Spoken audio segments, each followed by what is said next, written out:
You ask Tiger to calculate. This deals with finding the midpoint between 2 points. The midpoint between the 2 points is 3.5, 0.5. Let's solve it step by step. Plot the 2 points and calculate the midpoint using the formula. The coordinates of point 1 are, x1 equals -3, y1 equals -6.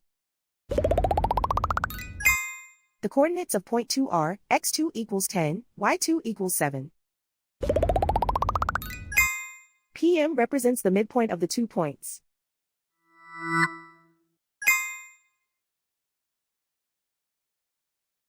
Use the x values in the midpoint formula to find the midpoints x.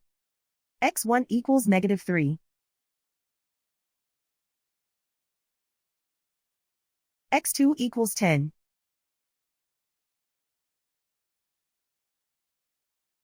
Simplify the arithmetic.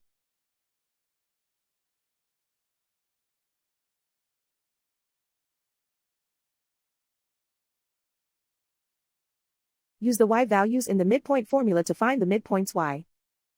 y1 equals -6. y2 equals 7.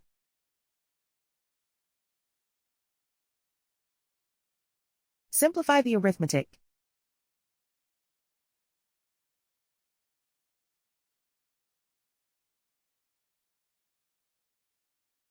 And so, the midpoint is 3.5, 0.5.